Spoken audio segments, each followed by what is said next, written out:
You know why I didn't want to read the comic books? Because I didn't want to be the guy to go, well, you know, in the comic book, actually, this happened and that happened. I didn't want to be that guy. In this episode, which, I don't know, nothing happens. This was a boring episode. It really was. Pretty fucking boring. And that's why I kind of, I'm bringing up the comic book stuff, because the comic was so much better.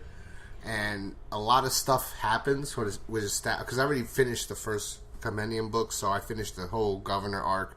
I don't know. So watching the show, it's just like, now I'm going to be that guy, and I don't want to be that guy. But let's just stick with the show. So this episode is called Say the Word, and it begins with the wonderful Woodbury charade. It's, you know, the governor comes out and gives a speech about how when they first started, it was only 9 of them eating saltine crackers in an apartment, and now look how far they've come.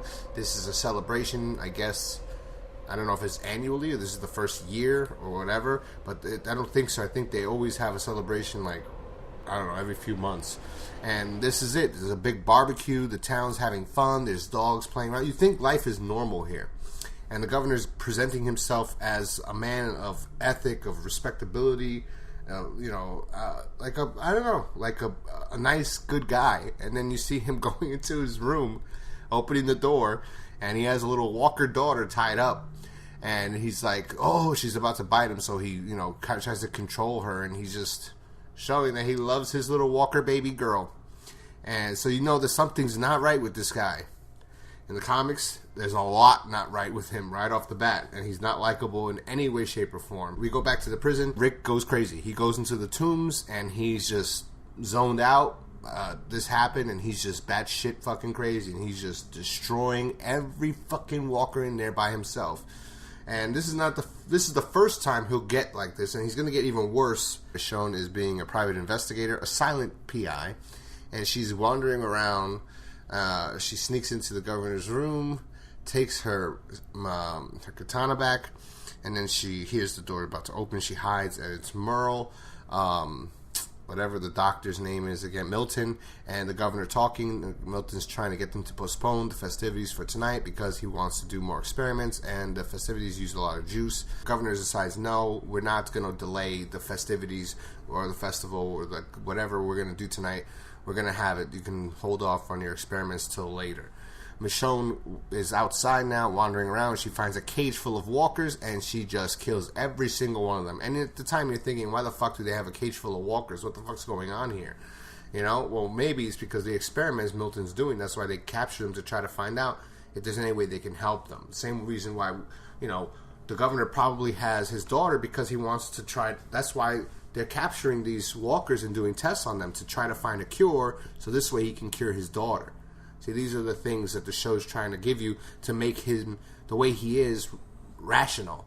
And Michonne is just not a trustworthy person, or she's not trusting of the governor, and that's why she doesn't believe, she thinks all of this is a mirage, all of this is fake, which it is. It is in a sense. But she feels the worst of it. The governor, so anyway, they capture her, they see her, she killed all these fucking walkers, and the governor sits her down, and he doesn't do anything like he does later on in the seasons and the episodes to come, or anything like he did in the comic book. He sits her down, and he gives her an offer. Listen, people are kind of scared of you because you're not really sociable and shit like that, and I don't want to have to tell Andrea that you came in, you broke in here, you stole your katana, you killed those walkers. I have good reason for why I have those walkers. They're part of a research, and I want you to be part of the research team. And she fucking takes the fucking katana and tries to kill him. Again, he did nothing so far for her to act like this. And I'm not saying she's a bitch. I'm not, because I actually like the way... She's like the best character besides Daryl and Rick so far. Glenn's pretty good too. But like, character-wise, they didn't build her up very well in the first 3 episodes of this season. I mean, we don't know much about her. She's a mysterious character, just like she is in the comic. But she's not trusting of the governor for no reason. There really is no reason for her not to be trusting of him. Besides the fact that she doesn't believe this is what it is. But he gives her reasonable explanations and even asked her, hey, I want you to be part of the research committee, to go out there. You're good against walkers. I want you to go out there. You know? Andrea is a lot different this season than she was last season. And again, I don't know if I said this or I cut it out on my last review, but she I understand her character being like Rick and them, not wanting to be out anymore because she spent 7 months out, and like just like the group spent 7 months, and they want to find somewhere stable. So it makes sense for her to be like the same way they were. Like she's been out this whole time, which you would think Michonne would want the same thing, technically, you know, walls, a roof, something to surround her, but she just doesn't trust this community for whatever reason. And she's a different character. She's not the badass. She's a different character than last season because so far they haven't made her the badass that they were trying to develop her. And I honestly think if Frank Darabont was still around, even in season 2, they still made her. They still stuck true to how she was being developed in the comics.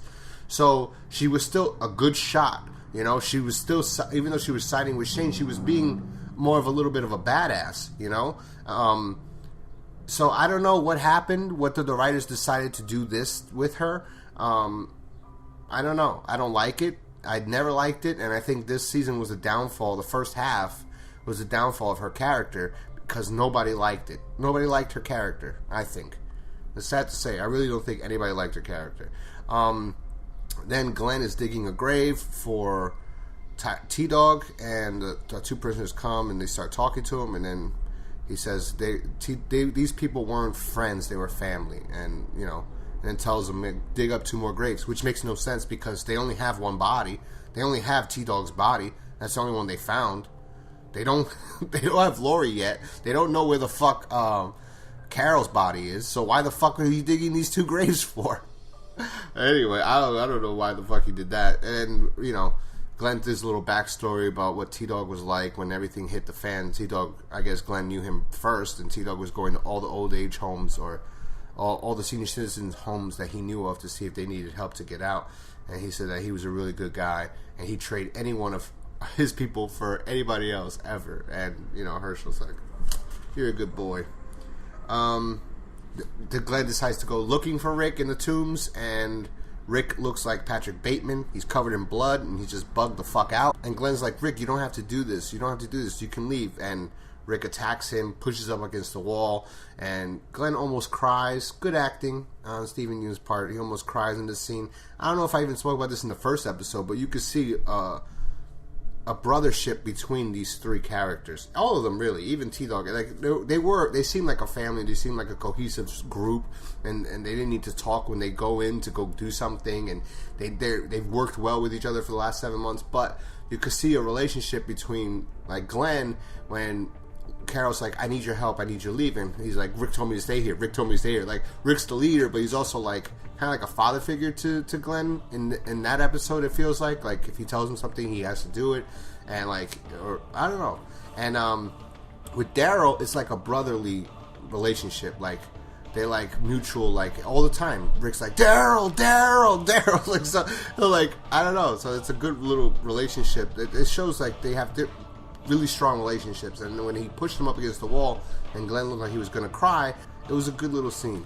And then Rick lets him go and just wanders off into the tombs, and Glenn just leaves. Michonne and Andrea head to the gates, and Michonne, first off, the governor told Andrea what happened, you know, and like basically saying he's gonna have to throw her out. And Andrea's like, "Let me talk to her," whatever. And Michonne's like, "No, we gotta leave. We have to leave. This is not the place. It's not what it appears to be. We have to get the hell out of here, you know?"